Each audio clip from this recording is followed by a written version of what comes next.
Good morning, good morning, good morning, and afternoon and night. Welcome back to the Level Set. I am joined this morning on this glorious Founders Day for the most just underrated and accomplished fraternity, I think, on the face of the earth, Alpha Phi Alpha. Underrated.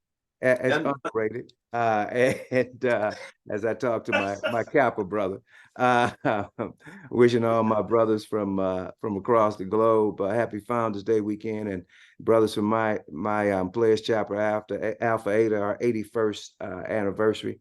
But we're here today to talk to this brilliant noob again, and get into this discussion of how we got to where we are.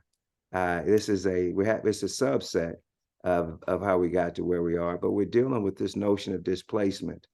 Individuals love to tout these what I would call conclusory findings.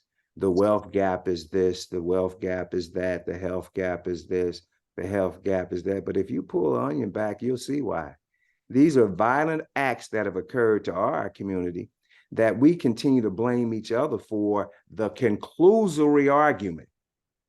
So I got to look into some of those details this morning. Doc, take it away, please. All right.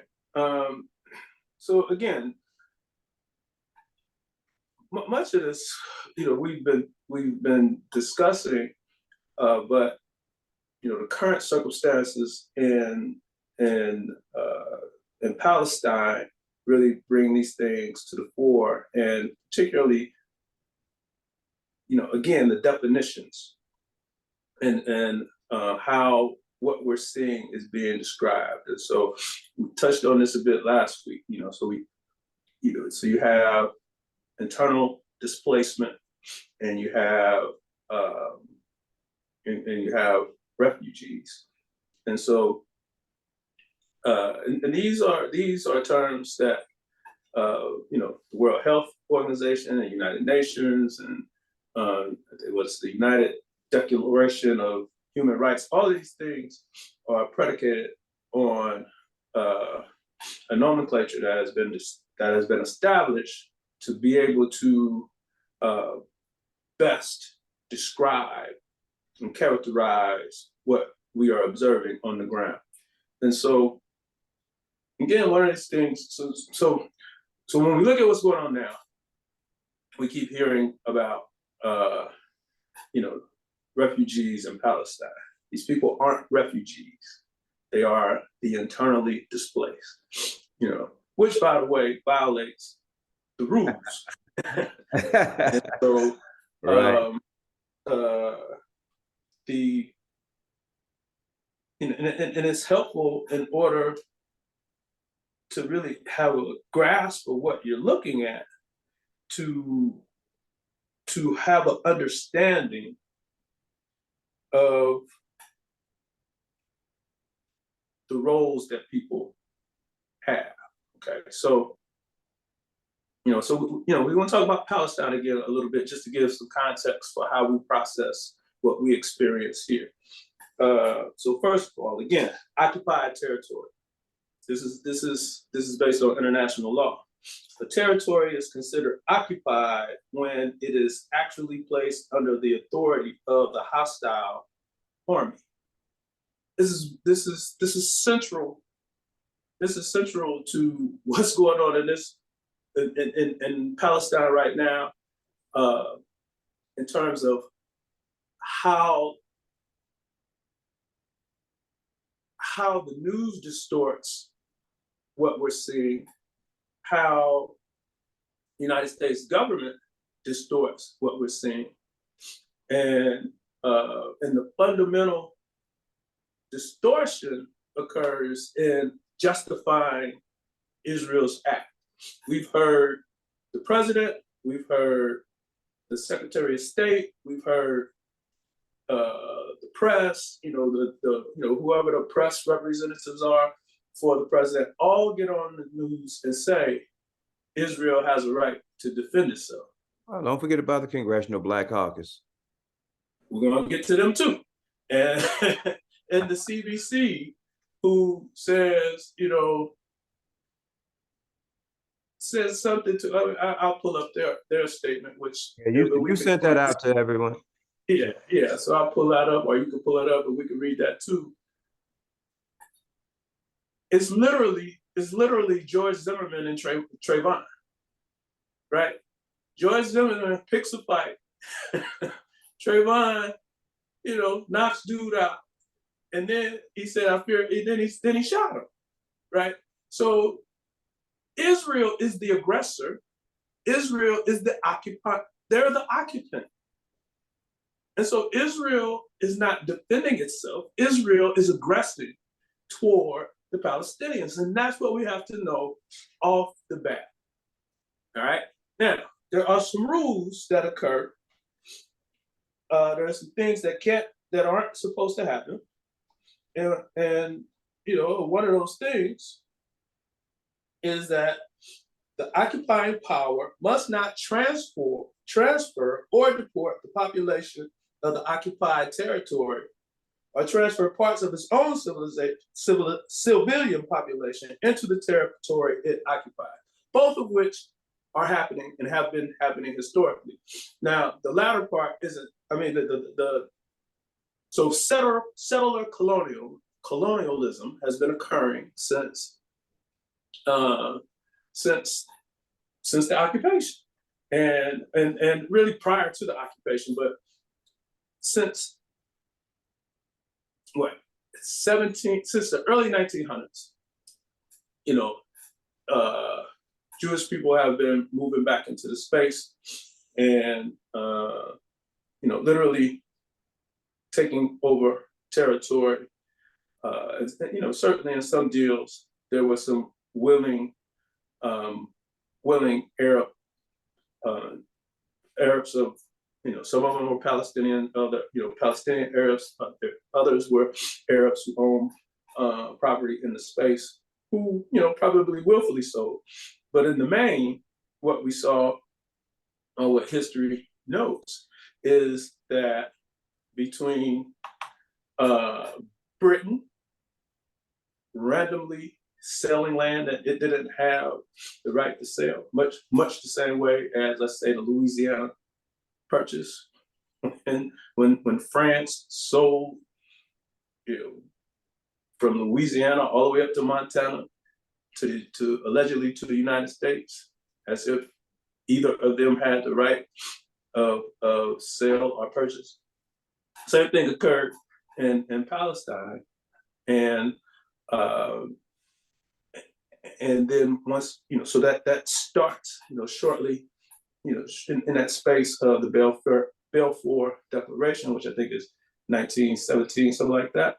And then, so between 1917 and then, in that space, 47 to 49, when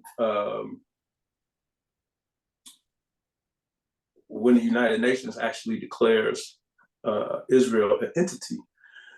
And so you start to have these waves of Jewish folks coming into the area, and again, they are getting properties by any means necessary.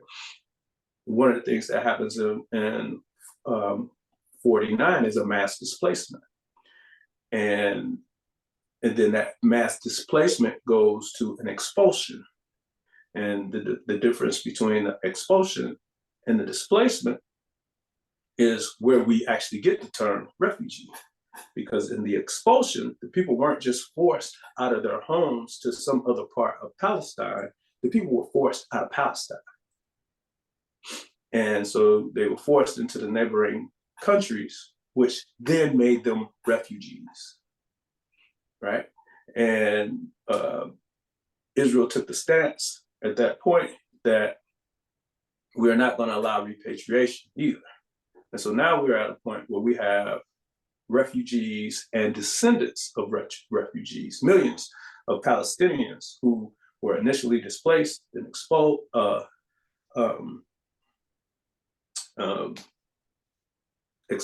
do you say the word? exfoliate. No, expose. I'm saying with that word. You know, Expose. Yeah. the expulsion, Yeah. the Those that expulsion were occurred. subject to expulsion. Yes, those that were subject to expulsion, that occurred. And so millions of folks, because Israel is trying to depopulate the area, so again, so that they can, further lay claim and, kind of come up with this kind of de facto justification for their claim of ownership. And so, but we've seen, so this has been the history of that conflict. And we look at the conflict, and I'm just clear that we're not clear, meaning the Black community, on what it is that we're looking at, particularly, again, when we're talking about displacement and refugees and expulsions and all those types of things. And so when we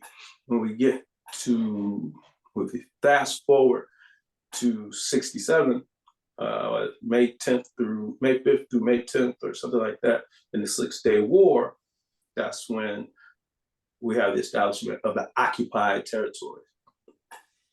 And so we have another expulsion, and we have more displacement. And since that time, we've had all these illegal settlements that have continued to infringe upon some of the initial boundaries that were set up, so that Palestine would have what it had, the Arab folks, the Palestinians would have what they have, and the Israeli folks would have what they have. But that is not, that's just not what's happening. We have settlers coming in, establishing, literally stealing, property from Palestinians with the estate sanctioned, and so it's another of the comparisons that we have to make between what's going on there and what has gone on for us historically. We have the state-sanctioned violence that is perpetuated by Israeli settlers, and literally stealing land and homes in parts of Palestine. So that is what we're seeing. And so when we get to this point, we have another distortion. We're like, oh my goodness, why would October 7th have occurred, as if that was the beginning of something? And so what we saw with Hamas was a response to years and years and years and years and years of Zionism. And and even in the context of Hamas, and in the context of October 7th. So I think Hamas came, so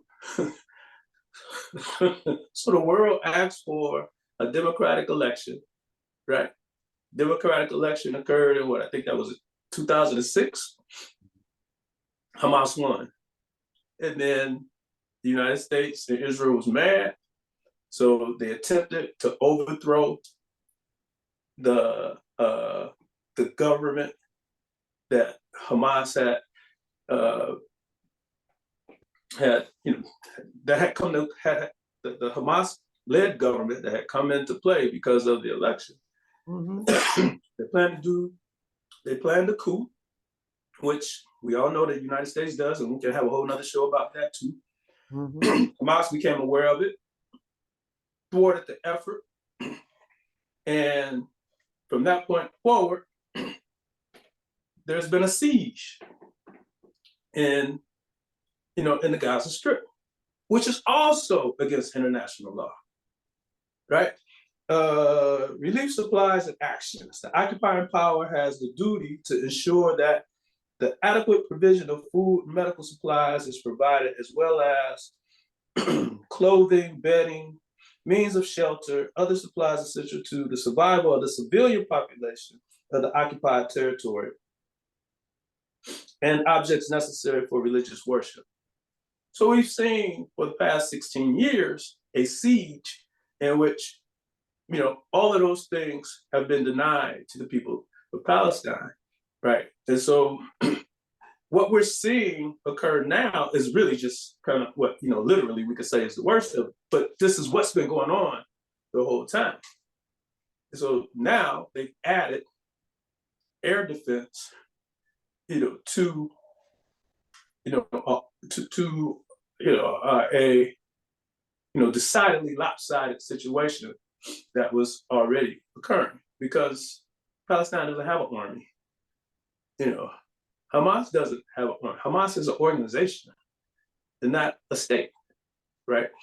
And so you have this internationally sanctioned, really, at least internationally sanctioned by Western powers, i.e. white folks, that justify Israel's behavior. Many folks look at this as if this was a circumstance that was born out of some, rapid action by Hamas on October 7th, as opposed to looking at this from the latter 1800s forward, right? And so, in the midst of all of this, to get back to displacement, in the midst of all of this, once in the lead up to Israel's ground engagement, they told everybody to move south, right? That is against international law. And they said, move south because you'll be safe. But what happened when they moved south? They got bombed, right? And we fast forward to now. We yesterday we came out of a humanitarian truce, and guess where they're bombing today? In the south, right? Telling the people to move further south, which again is what? Is violation of the law. You cannot force those people, blah, blah, blah, blah, blah. Okay, so we see that this is the ground game. And so when we're looking at this, in our consciousness, what are the models, right? So where have we seen this before? Where have we seen a body enter into a foreign land, under some alleged calling or sanctioning of the Lord, and displace the internal population?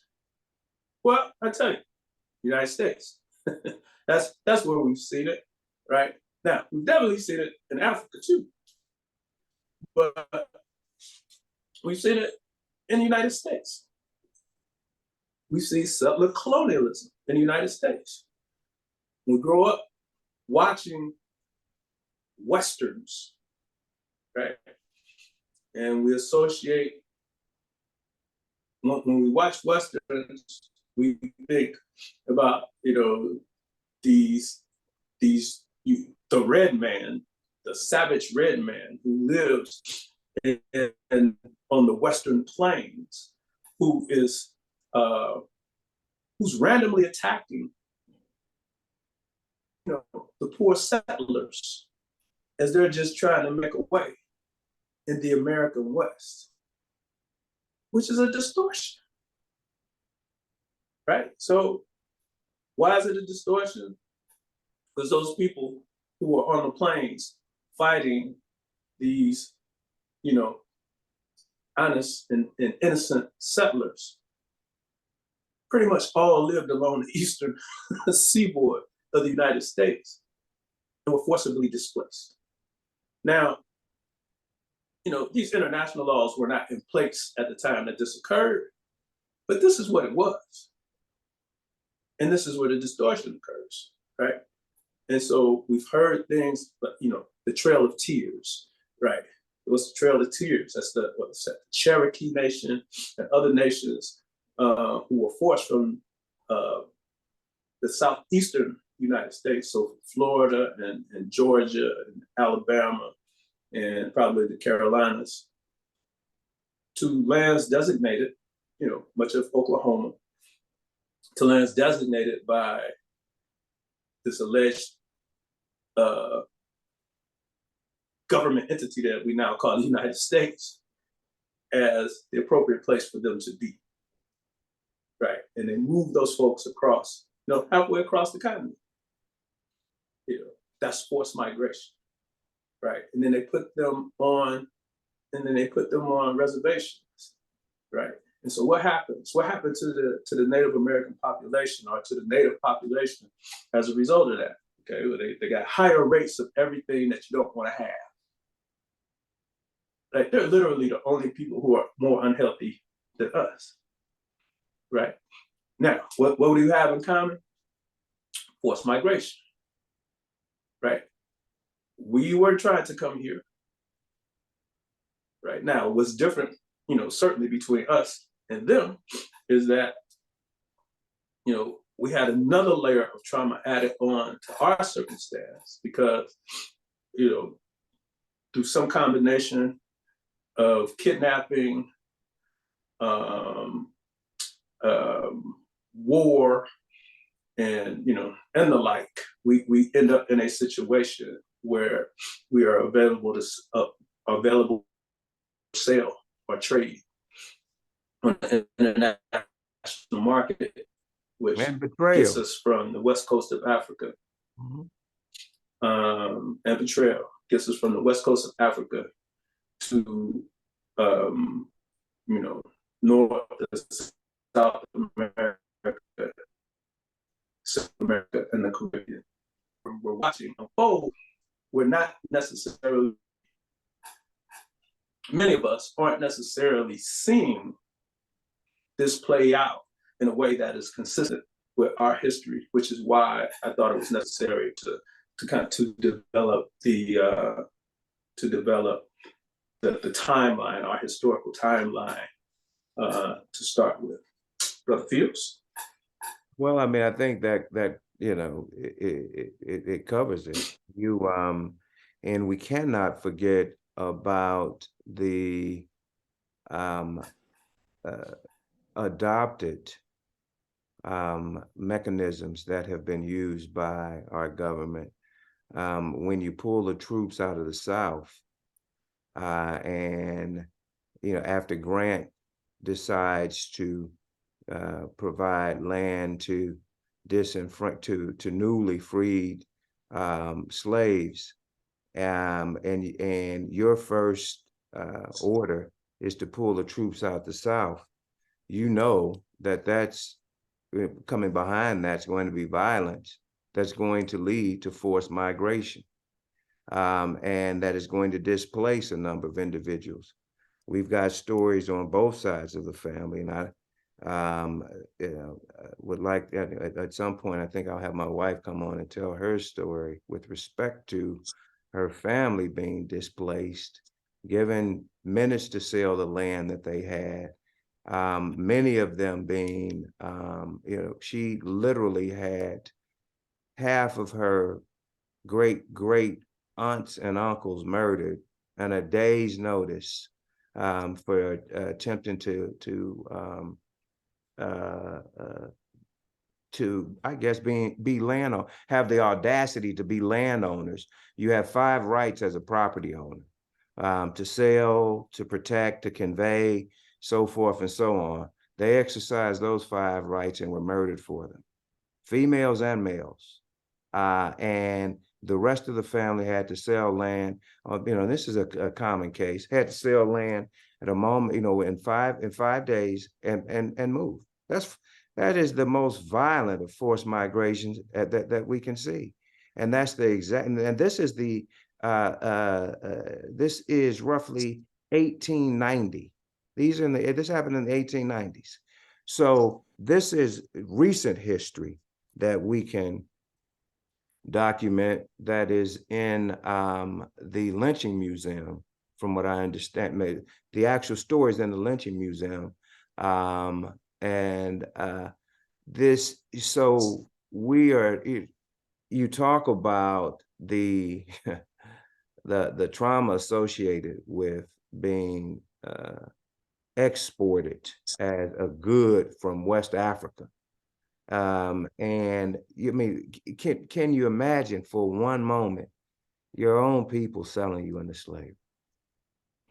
And, What a and in the traumatic, context of that, what, yeah, what did you say? well, so in the context of that, we have to look at we have to look at like how we got to that point. You Right. know, that is a, you know, Because and so there's no one route to that point. there's no one route to that point. And we also have to understand, you know, and we have to understand, so like what were, you know, what were the you know, the cultural guidelines prior to, you know, the pre-colonial cultural guidelines, right? Well, So the definition of slavery changed drastically for one. and right, and so you have, you know, so you have, you know, personal servitude on the continent That's correct. prior to, you know, prior to the Arab and the European. You have that. That's correct. Now what happens with the entry of the Arab and the European is a distortion of some existing, you know, cultural norms. And so one of the things that people really have to, you know, kind of do the deep dive on, and those who won't, you know, I am going to say, are literally intellectually lazy. But the deep dive is understanding the difference between personal servitude and chattel slavery. That's correct. And so, and that's the fundamental difference between personal servitude as it existed prior to the incursions of the Arabs and the Europeans, which ultimately led to the transatlantic slave trade. And one of the things that any of those folks who say to me that is all the same, one of the things that none of them have ever produced for me is documentation suggesting that in those African kingdoms that made voyages across the Atlantic prior to Columbus or any of those other Europeans, there appears no documentation, no evidence that there was a slave trade going on between the indigenous people of the Americas and the indigenous people of the continent. That is not what the archaeological evidence suggests. And so no reason to believe that that would have happened free of, you know, well, the transatlantic slave, well, they're both related still. There's no reason to believe that that would have happened free of the Arab slave trade and, you know, the transatlantic slave trade fomented by the Europeans. And so as we look at these things and we start to see how the patterns line up, it is necessary that we understand that although it doesn't feel like we are, you know, at war, because we're not necessarily, you know, we're not necessarily experiencing this, you know, this bombardment. Well, we're not even necessarily, we aren't experiencing bombardment in the manner in which the Palestinians are. Many of those things that happen to the Palestinians are what happen to us every day. Every single day. Well, a great parallel would be like, so if you pay attention to what's going on, you know, so you got the West Bank. So the West Bank is in what we consider Israel proper. And so the West Bank is supposed to be under the control of Palestinians, right? But they're getting fleeced too. And even during the truce, there was still Israeli operations going on in the West Bank. People were still being, you know, kidnapped. Oh, I mean, administratively detained and arrested. I mean, kidnapped. I mean, administratively detained and arrested. Their houses were still being burned and or stolen, and people were still being murdered, right? And then, right. So So what I'm gonna suggest to people is that the West Bank is middle-class Black folks, right? Mm-hmm. Live in Israel.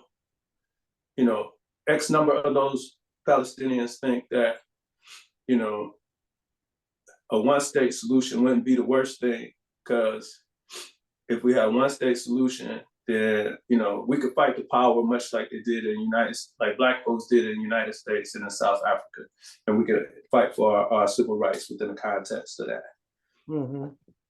It's not really a good idea, but that's what some of them think. But the key point to note is that many Palestinians in the West Bank, you know, are, you know, apparently more inclined to take the assimilation route.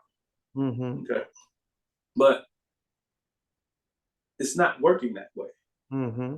But that's what they think. Now, those folks in Gaza, they are the folks who are left in, you know, what we call the urban core. Mm-hmm. Right? So those are folks who live in perpetual poverty, who middle class and upper class Black folks have increasingly become, you know, become resentful of, because they, you know, apparently remind them of the worst of themselves, and have gone, you know, like, you know, we've really gone to this place where we blame poverty on the impoverished, you know, as opposed to the occupant. And who is the occupant? This thing we call the United States government. And, you know, and how that thing plays out, whether we're talking about the federal, the state, or the local and municipal governments. And so if you're in St. Louis, and if you're in St. Louis and you live outside the 270 and you're Black, consider that the West Bank, wherever you live. That's the West Bank. Everything inside the 270 is Gaza Strip. And at whatever time that the United States government or the governor of Missouri decides that nothing gets in or out of everything inside the 270, the Coast Guard is going to shut down the Mississippi River. And the, you know, whoever has jurisdiction, I don't know who has, I guess initially who has jurisdiction is the State Patrol, and then secondarily, I think they do whatever they do with the National Guard, but whatever, they set up their perimeter around the existing perimeter, and then nothing gets in or gets out. But that's how we live everywhere, right? Just that last week, I live in the West Bank. I live about 2 miles west of 294, which is the perimeter, and in Chicago. And so they want to shut this thing down. They're going to shut down 294. Nothing gets in or gets out. And then, you know, the Black folks who live west of 294, literally in the West Bank, right? And so we're not looking at these things in similar manners, right? And so that's the occupying, that's the part of this that we should, that if we start to look at it in terms if we start to look at it in a historically accurate manner, and then start to look at the patterns that are occurring there that, you know, are eerily similar to the patterns that we have experienced and are experiencing, then, you know, then it would make sense. So like they're not saying over there. So like the piece about the occupying power is responsible for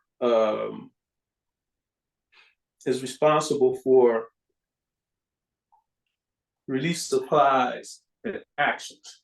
So we don't say relief supplies and actions. We say health disparities, and we say determinants of that. That's the same conversation. So when we're talking about food deserts, you're talking about relief supplies and actions. When you talk about there are no, trauma one centers in your neighborhood, so there's nowhere for gunshot victims to go, and they usually die in transit, you're talking about relief supplies and actions. When you talk about there are no Black doctors who look like you, and the white doctors that exist are providing, you know, limited care of any, or limited care of any care at all. You're talking about relief supplies and actions. We get stuck with the semantics, right?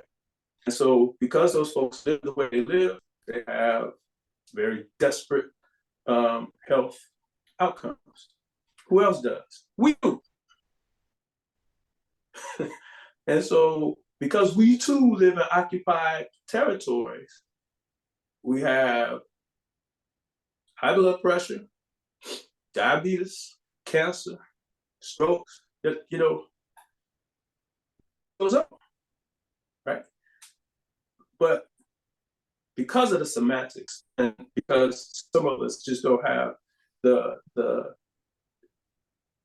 understanding and or appreciation for history, we tend not to see, the similarities, which then makes it difficult for us to stand in solidarity with the victim. That's a traumatic response also to Absolutely is. as a coping mechanism. But we call it to identify with the aggressor. Come on. Well, you reacquainted me with one of my favorite authors last week. One of my favorite books on earth is The Centering Point by Howard Thurman. But after we talked about Jesus and the disheartened, I picked it up. And I just like, if you don't mind, to read an excerpt there. And it might be, it might have some relevance to what's going on today. In the main, there were two alternatives faced by the Jewish minority of which Jesus was a part. Simply stated, these were to resist or not to resist. But each of these alternatives has within its secondary alternatives. Under the general plan of non-resistance, one may take the position of imitation. The aim of such an attitude is to assimilate, like the middle class you just described, the culture and the social behavior, the ones that want the one-state solution that you spoke about, pattern of the dominant group. It is the profound capitulation to the powerful, because it means the yielding of oneself to that which deep within one recognizes as being unworthy. It makes for a strategic loss of self-respect. The aim is to reduce all outer and external signs of difference to zero, so that there shall be no ostensible cause for active violence. Okay, I'm going to skip and go to, a group that Doc Thurman called akin to that was the Sadducees. They were the upper class. From the number came the high priest, and most of the economic security derived from contemporary worship in the temple was their monopoly. Okay. The alternative in the non-resistance pattern is to reduce contact with the enemy to a minimum. It is the attitude of the cultural isolation in the midst of a rejected culture. Cutting the mood may be one of bitterness and hatred, but also one of deep calculating fear. To take up active resistance would be foolhardy for 1,000 reasons. The only way out is to keep one's resentment under rigid control and censorship. Okay? So, these are individuals that, obviously want the status quo, and they keep it as well. But there's another group also that is no active resistance against Rome, but only a terrible contempt. Those were labeled the Pharisees. And then you had the group that was with Jesus, that were certainly in resistance of the demonic occupation and brutal taxation and beatings that Rome was employing on individuals. So it's funny how we seem to be at that same point right now. Yes, but I think there's another thing for us to look at in terms of the relationship between the occupying force in biblical times, or at least in the New Testament, and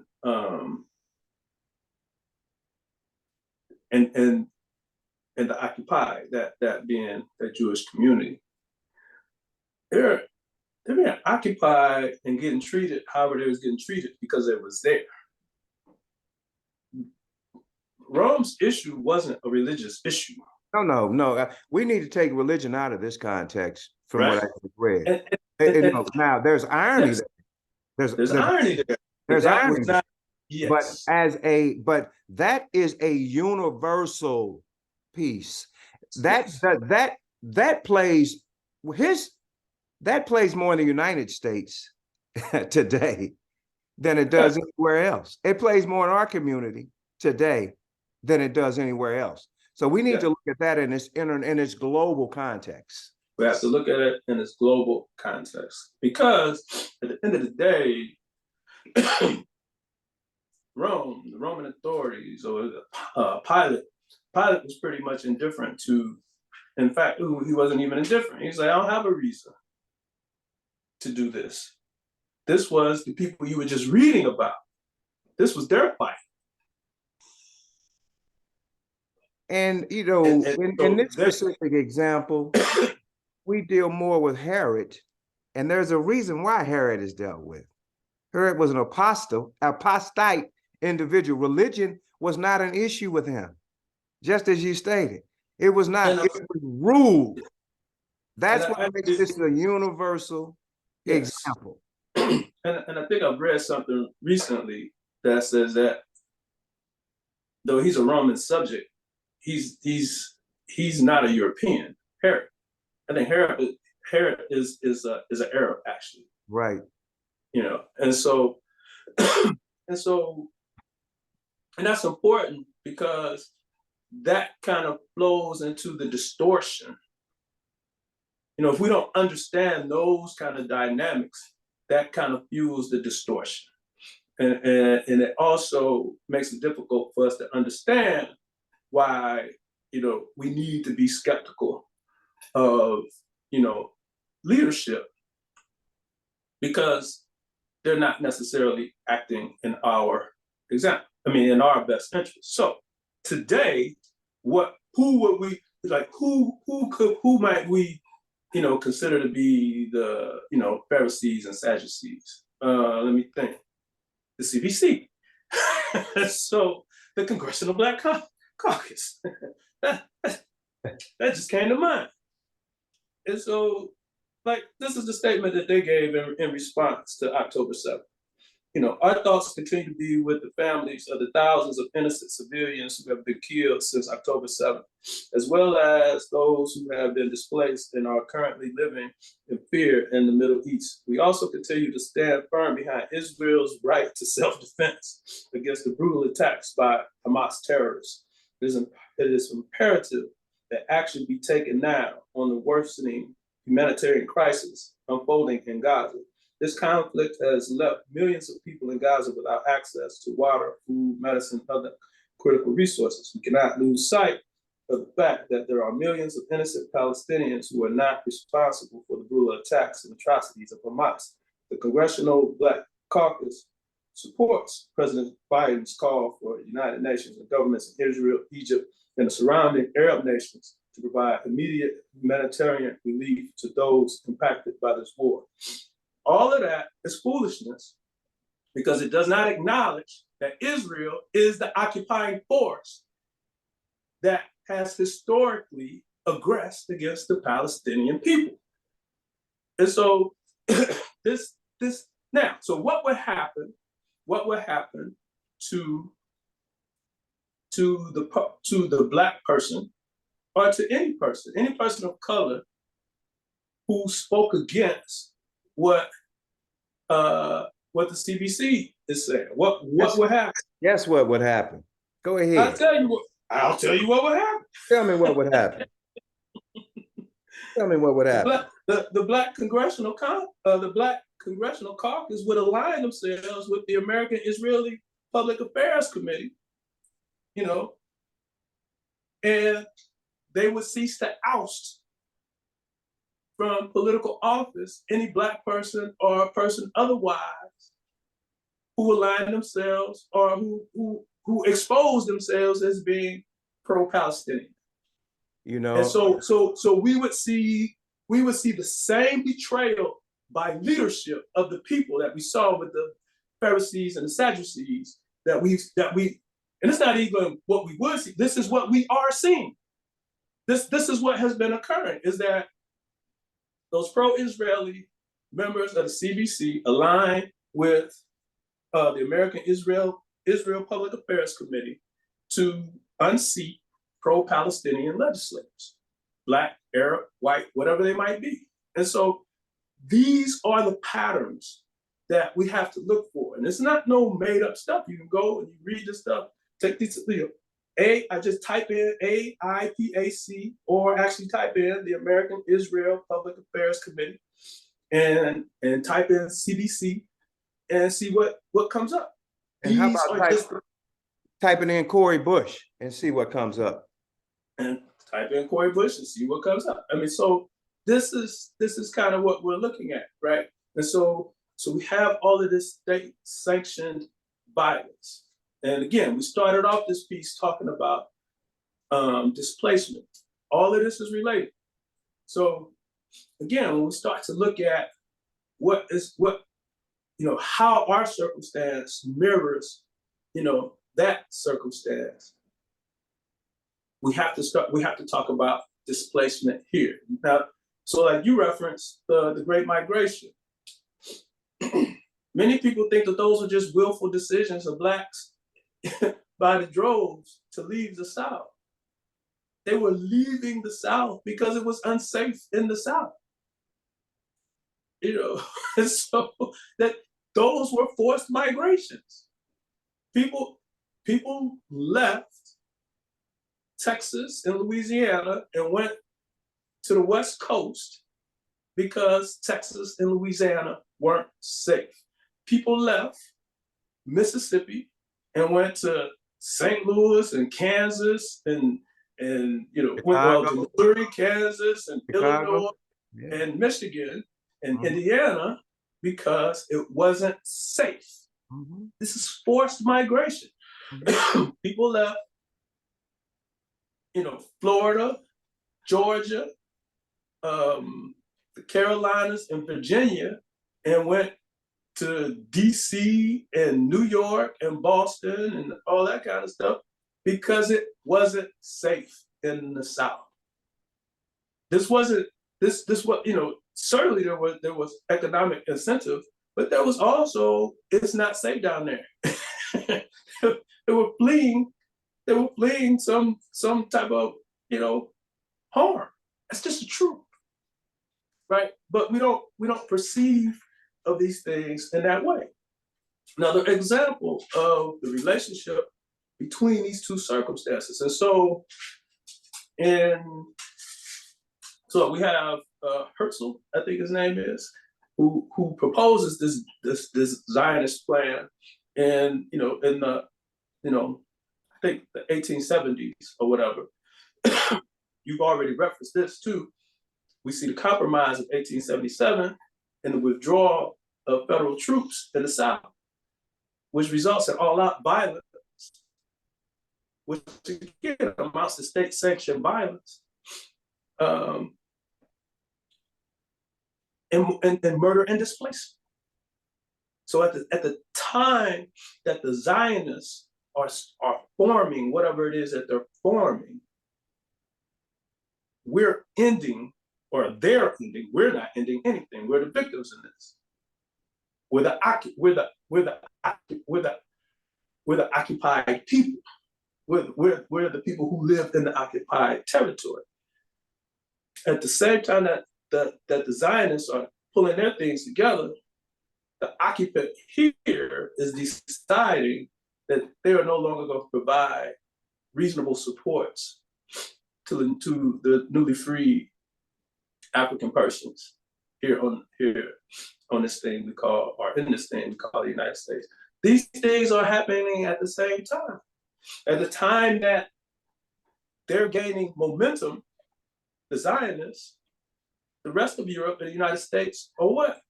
Preparing to convene the Berlin Conference. For what? The partitioning of Africa. Mm-hmm. All of this stuff is going on at the same time. Wow, man, we need to end there, because that just opens it. That partition of Africa opens up another series, bro. Well, and we'll get back to that. But what it does is it's another phase of displacement and forced migration. Absolutely. It is all consistent. It is absolutely consistent. Man, that is, you've done a yeoman's job as always, inspiring and educating. And if you could, give us a nugget to leave with. What do we need to do to deal with this? What should be the posture? We have to study, and we have to engage in cross-disciplinary study. And then come on now. And we have to, we have to be thoughtful about who we're having these conversations with. So you have information, you have misinformation, and you have disinformation, right? So, so information is data that is communicated in a thoughtful manner and in good faith. All right. Now, misinformation can be communicated in good faith. You could just really be wrong. Like you could misunderstand the dynamics. We have generations of that. Right? So misinformation in and of itself, in its intent, doesn't really have to be ill will. The intent of, so the intent in misinformation is probably generally, in good faith, but the information is incorrect. It's correct. And right? we have a lot of misinformation interwoven in our culture. We have a lot of misinformation interwoven into, which is why, again, we need to continue to do the deep dive in terms of, displaced populations. And again, some of the, if we look again at, as of the terms that I was sharing, we have to look at those terms, those international law terms, and put them into the context of how we talk about our circumstance, so that we can see that all of this has to do with the fact that we live in an occupied territory, and the occupying force, government, whatever, is not providing what it is supposed to provide, both because we are now citizens of this country, but because that is the responsibility of the occupying force. That's international law, right? And so we have to start to understand. Did you come up with a whole entire discipline on how to fight the civil injustices that we have?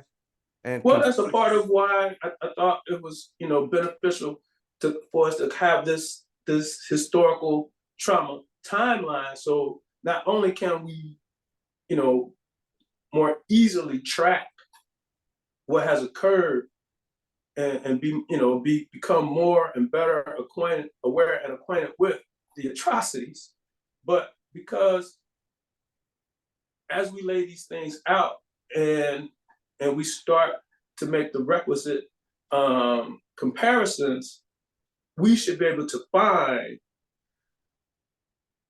strategies towards redress that are already like legal precedent, right? So we shouldn't have to recreate the wheel, right?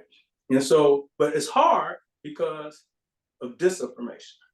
Now, disinformation is like propaganda intended to confuse and misconstrue. So disinformation exists for the benefit of confusing people. So when the president and and his representatives, and when the CBC says that Israel has the right to defend itself, that is disinformation. Israel is the occupying force. They are the aggressor. They are George Zimmerman. They have picked a fight with Trayvon. The Palestinians are Trayvon. That's who it is. Britain is 911. Now, another thing, and then we out on that. Another thing, so Palestine, prior to the World War I, was under the control of the Ottoman Empire. Britain told the Palestinian Arabs, if y'all align with us to help us, get rid of the Ottoman Empire, we'll give y'all Palestine. Then the Zionist notion comes up. And you can check this, you ain't got to believe me. Balfour, for whom the Balfour Accord, or whatever they call it, the Balfour Accord is named for, says, it's a twofer. I don't want Jews in Britain. And the Jews don't really want to be here. They want to be in Palestine. So I'm going to sign on, despite the fact that I've already cut a deal with the Palestinians. I'm going to sign on with this Jewish homeland thing. Truman ultimately agrees to the same thing because he don't want Jews coming to the United States. That's how we get this, right? So that's kind of where we are, but we don't know it that way because of disinformation. And so that's why we have to engage in meaningful study and dialogue so that, we can, kind of bolster our understanding of whatever it is that we're seeing. Because if we're misperceiving, then we necessarily misunderstand. Well, that wraps it up. That's it. That answers a lot of questions.